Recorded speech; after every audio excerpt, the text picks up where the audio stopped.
Salut, c'est Clément. Je vous fais une petite vidéo pour vous expliquer pourquoi j'ai arrêté de faire des vidéos là depuis environ un mois. Et pour vous parler de ce qui est à venir aussi. Je vais en profiter, faire une pierre deux coups.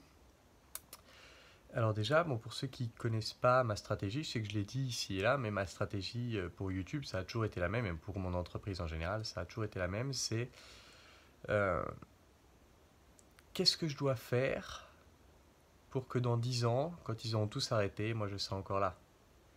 Qu'est-ce qu'il doit faire pour que dans 10 ans, quand ils en auront tous marre, moi je serai encore là?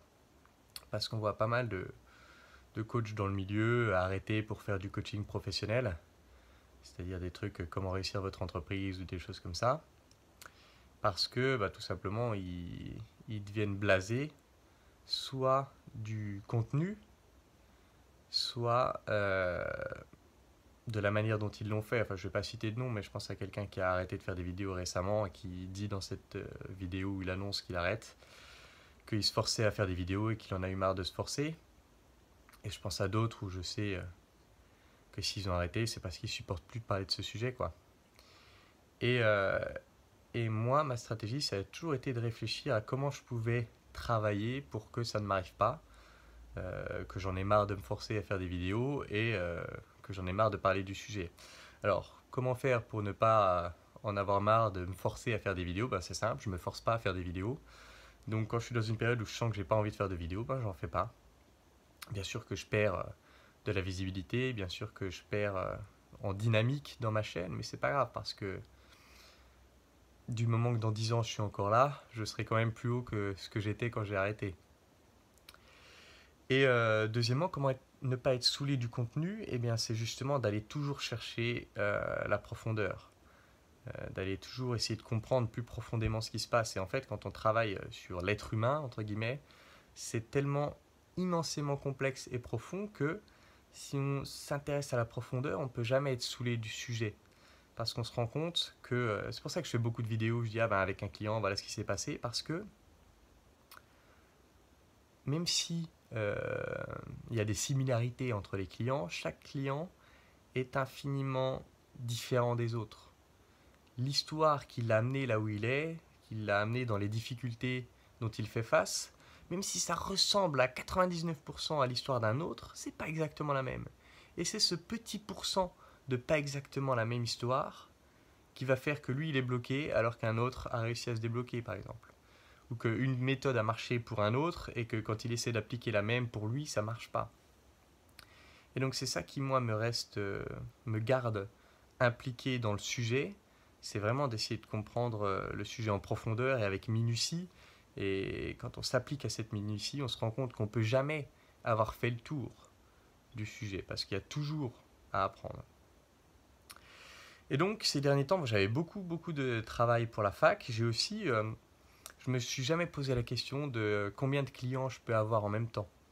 Donc quand j'avais des candidatures qui me plaisaient et qu'on avait un bon feeling, on commençait à travailler ensemble et puis c'est tout, je ne me posais pas la question. Sauf que juillet, août, j'ai eu pas mal de nouveaux clients et sans que je m'en rende compte, à un moment donné, je commençais à avoir mon emploi du temps qui était blindé tout le temps et entre les cours et du coup les coachings et avoir vraiment plus du tout de temps pour moi pour juste faire les trucs que j'aime faire, quoi. Et encore moins pour du coup prendre le temps de réfléchir à des vidéos et tout ça. Et donc déjà, j'avais aussi moins de temps pour rêvasser. Et en fait, beaucoup de mes vidéos viennent de mes rêveries, on va dire. Je rêvasse à un sujet et boum, j'ai une idée. Ou alors je réfléchis sur moi, boum, j'ai une idée. Et l'autre grande partie de mes vidéos vient de coaching avec des clients. Et donc déjà, toute la partie rêverie, j'y avais pas accès parce que j'avais juste pas le temps de rêvasser. Et la partie avec les clients, en fait, ce qui s'est passé, c'est que ces derniers temps, je vais très souvent dans des sujets très profonds et très complexes avec mes clients. Et du coup, il y a plein de choses intéressantes, mais ça me paraît tellement complexe ce qu'il en est ressorti que je me dis, pour en faire une vidéo qui soit compréhensible, il faudrait vraiment beaucoup que je travaille sur la forme, sur comment raconter ce qui s'est passé. Et j'ai juste pas le temps de faire ça en ce moment. J'ai pas le temps de, présenter ce qui s'est passé de manière digeste. Et donc, du coup, je me dis c'est pas grave, je mets ça de côté et puis peut-être que un jour j'aurai plus le temps de raconter ce qui s'est passé. Mais je me dis aussi peut-être que c'est tellement personnel, tellement spécifique à cette personne-là, qu'une autre personne qui en aurait besoin mais qui l'entend pas au bon moment, bah ça la touchera pas. Donc c'est aussi des éléments qui ont fait que j'ai un peu freiné sur la création de contenu. Mais voilà, c'est pas que je suis saoulé ni de la chaîne ni du sujet. J'aime toujours autant voir de plus en plus coacher. J'apprécie toujours ces moments. Hier, donc là on est dimanche, hier j'ai eu 4 coachings. Et même si concrètement ça m'a bouffé tout mon samedi, bah, j'ai kiffé quoi. J'ai kiffé, c'était puissant pour eux aussi, enfin c'était top. Et donc là je commence à avoir un peu plus de temps. Ça commence un peu à se libérer. Et puis ouais, juste mentalement, j'ai aussi passé énormément de temps ces derniers temps à bosser sur moi, à essayer de travailler sur mes problématiques profondes liées à mon père. J'ai déjà fait un certain nombre de vidéos dessus, donc je pense que vous êtes au courant. Et, euh, et voilà, je sens que je me libère un petit peu l'esprit aussi, donc je suis plus disponible pour faire des vidéos. Là, j'ai encore beaucoup de boulot la semaine prochaine, mais bon, je vais essayer quand même de reprendre les vidéos la semaine prochaine. Et, euh, et voilà, donc je sais que j'ai reçu pas mal de messages un peu inquiets de pourquoi je publiais plus, donc vraiment il n'y a pas de stress, quoi. C'est juste que je me respecte, je respecte ma stratégie qui est ne fais pas de vidéos de merde juste pour faire des vidéos. Fais des vidéos à chaque fois que tu fais une vidéo, tu dois penser en la faisant, cette vidéo elle peut changer la vie d'un mec. Sinon tu la fais pas. Et donc, comme je voulais pas risquer de faire des vidéos de merde, bah je préférais pas faire de vidéos et puis attendre que je sois plus disponible pour le faire. Et là, je commence à être plus disponible pour le faire. Donc, je vais reprendre tranquillement les vidéos sur ma chaîne. Je vais essayer de présenter des choses vraiment folles qui se sont passées en coaching dernièrement, même si elles sont très complexes. Et puis, sinon, je vais reprendre des vidéos aussi plus simples comme je l'ai fait par le passé. Donc voilà, tout ça, ça reprend. J'avais aussi dit, pour ceux qui m'ont demandé pas mal pour les ateliers de connexion authentique, j'en ai plus fait du tout ces derniers temps parce que je me concentrais sur la fac et l'école des guerriers et mes coachings perso. J'avais dit que je ferais un atelier la semaine prochaine de connexion authentique. Finalement, je n'aurai pas le temps parce que j'ai 2 euros la semaine prochaine. Enfin, j'ai un oral et un dossier à rendre. Mais je pense le faire la semaine d'après.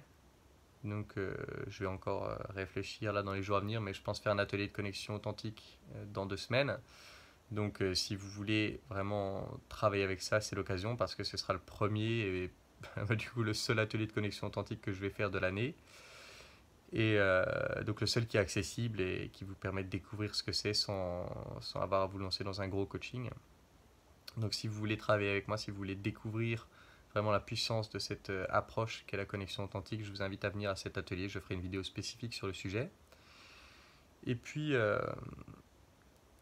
voilà, pour ceux qui aiment les vidéos NGBS, je vais reprendre ça aussi, mais là vraiment quand j'aurai plus de temps. Ah oui, puis un dernier élément, j'avais une connexion de merde chez moi, ce qui fait que je pouvais pas publier de vidéos longues, ça mettait vraiment 100 ans à uploader, même les petites vidéos. Donc j'avais déménagé, enfin, là où j'étais, j'avais pas la fibre, et même une vidéo de 5 minutes, ça mettait 1 heure et demie pour s'uploader, donc c'était trop chiant. Et là j'ai la fibre depuis une semaine ou deux, donc ça m'encourage aussi, enfin ça avait contribué au fait où je me dis, ouais, bon, ça saoule un peu. Et là, le fait d'avoir une connexion qui pulse, ça m'a aussi. Ça contribue à l'envie de republier plus. Donc voilà, vous inquiétez pas, ça va venir. Je suis toujours là et je serai toujours là dans 10 ans parce que je m'en tiens à ma stratégie de base. Fais pas de vidéos de merde, te force pas à faire des vidéos juste pour faire des vidéos. Continue d'être patient et de faire une vidéo parce que tu penses qu'elle va changer la vie de quelqu'un. Et de continuer à pas faire preuve de prétention, pensant tout savoir et pensant que tu n'as plus rien à apprendre. C'est ça qui me garde sur le chemin. Et si vous êtes dans une entreprise, quelle qu'elle soit, je pense que c'est aussi des idées qui peuvent vous aider. Et voilà, c'est tout pour cette vidéo. Je vous souhaite un bon dimanche et puis je vous retrouve donc dès la semaine prochaine pour des nouvelles vidéos et j'espère dans 2 semaines pour l'atelier de connexion authentique, histoire qu'on bouscule un peu les fondations de votre monde. Voilà, c'est tout pour cette vidéo. En attendant la prochaine, je vous embrasse et je vous dis à bientôt. Ciao.